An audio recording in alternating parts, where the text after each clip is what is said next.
Nick. I think it's time that we have a talk, boss. What do you say? I'm the man up in this piece. I run shit here. King Kong ain't got shit on me. I know what the fuck I'm doing. I know. But welcome to the DY Prods channel. I'm your guy, DY Fly. What it do? We're going to talk about the Lions game in a second, but we gotta talk about Nick. It seems that we have come to a crossroads of sort. My coach, Nick Sirianni, I have been down on, but I have fully backed since that Cincinnati game last year. And once I saw he was locked in, I said no one is going to be able to beat us because greatness trickles down. All right. We know what Jeffrey and Howie was bringing to the table. We know what Jalen and the rest of the team was bringing to the table, but it doesn't skip. Okay. You can't skip the coach. And once I saw he was locked in, I knew no one was going to beat us. He helped bring us a Lombardi, 2 milli deep on Broad Street. Let's not forget. But since then, even during then, people have called Nick an idiot. They've called him a buffoon. They've said that we've won in spite of you, Nick. They're saying Howie has done all the work. He has propped up this team with a whole bunch of talent, and you are just in the way, basically. And we have come to a clashing of philosophies between the players who want to open up the offense, okay, and open up a can of whoop ass. And I get it.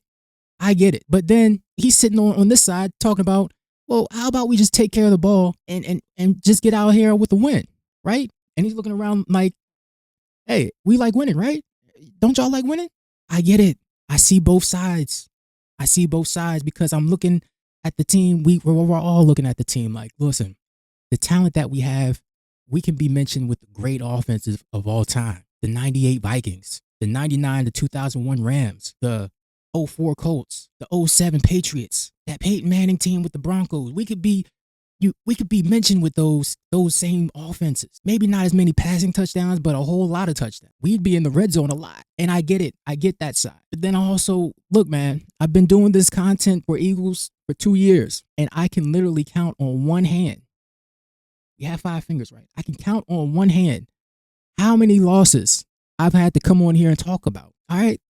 And when I said in my last video that Nick has kind of been flawless, that's what I mean. Look, I've been to these other content creators of other teams. I've been to their channels, man. The Redskins, Cowboys, Vikings, 49ers, they are struggling.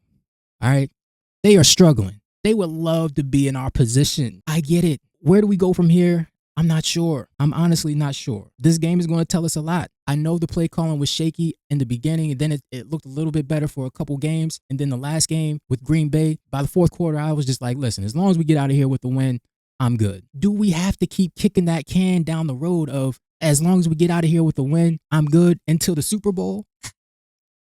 I don't know. Do we have to just accept that this is what it is? I understand everybody's frustration.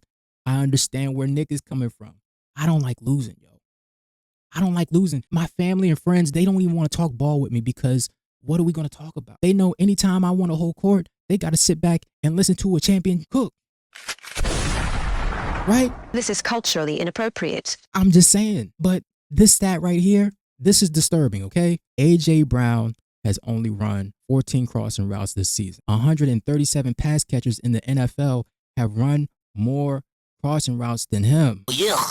Lately, I've been trying to figure out some answers. I don't want to point the finger. We know the play calling is the lack of creativity on the play calls is disturbing. But this is something that we can point to. It's not Jalen. It's not anybody else except the play caller. Okay, so I do want to say this is all on Kevin Patullo, and he needs to get his head out of his ass. Between the wide receivers and the defensive backs and even some linebackers, Ajbrown is the biggest person on the field. So get this man a runway across the field so he can catch the ball and go. Kevin Patullo, get your head out of your ass. Simple Simon ass motherfuckers. And also, I want to say this. I heard Broads talking about, shout out to Broads.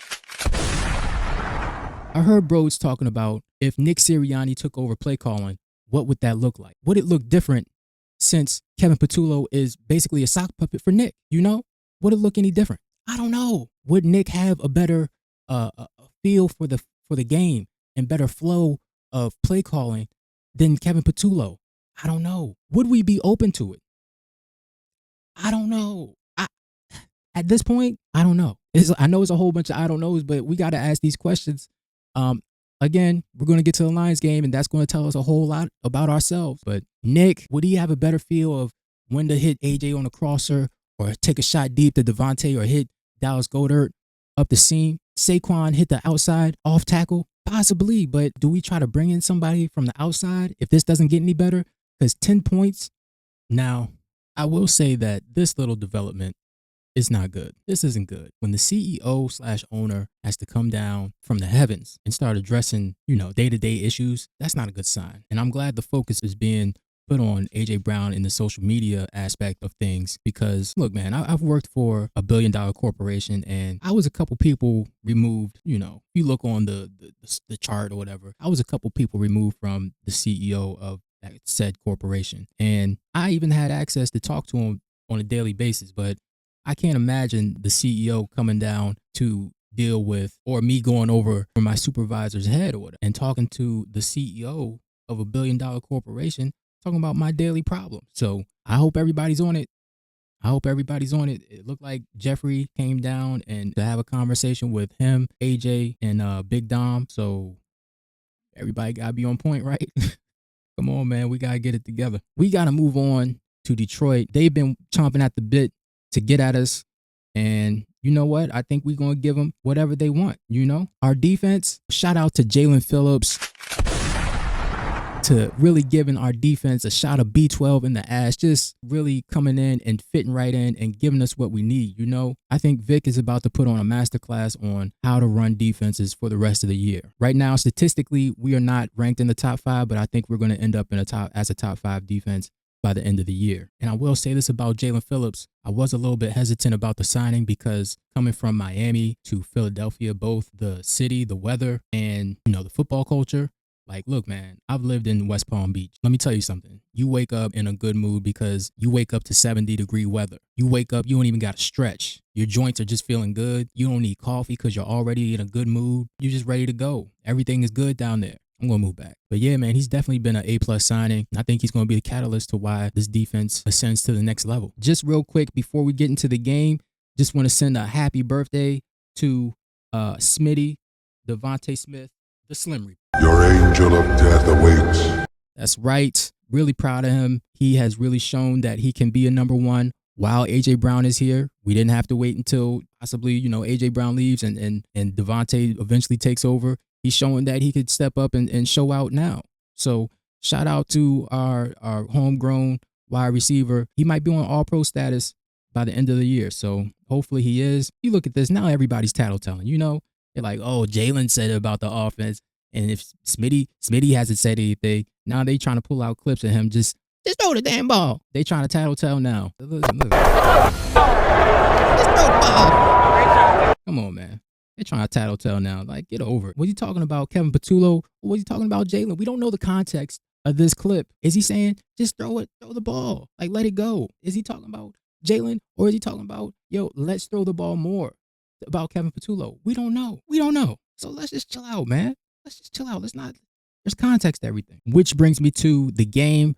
Detroit Lions, they come to the link to play the Birds. Sunday Night Football. It's going to be electric. That's right. This game, it has a 47.5 point game total, and we are favored by 2.5. Okay. Everybody understands that Jared Goff is a stiff. We know exactly where he's going to be. Okay. So we need to get pressure. This game is all about our edge rushers, man. This game is all about our edge rushers. We have to get pressure. I think we will. Jalen Phillips coming in, doing his thing. Nolan Smith, Jalix Hunt. Look, man, Jalix Hunt, you're getting a button. Okay, you're getting a button. I apologize calling you out of your name earlier this season. I apologize. You have been balling. Listen, tell me. Shut the fuck up! That's for me. I'll take a lap, okay? BG, I think he's starting to lather up, and really get into the mix. And again, Jahmyr Gibbs, we all know what he brings to the table. He can get outside. They like to run outside, and they like to throw that swing pass to Jahmyr Gibbs, and he can go. We all know Jahmyr Gibbs. He's one of them ones, all right? So our edge rushers, they need to be on point, and our linebackers, they need to be on their horse, all right? We know they got the skill, and they got the will. I'm just reiterating. Nakobe Dean, Zach Bond, and I think Jahai Campbell will have an impact on this game as well. The wide receivers versus DBs, I don't know how that's going to go.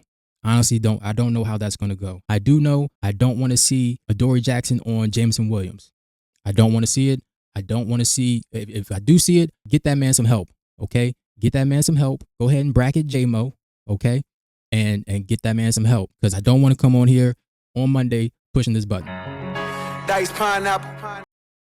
I don't want to do it. I don't know how it's going to go, but as long as we can get Jared Goff off his square, we should be good. Our offense versus their defense. I know that Detroit, they like to play a lot of man. And when a team likes to play man, I know Jalen Hurts is going to have a good game.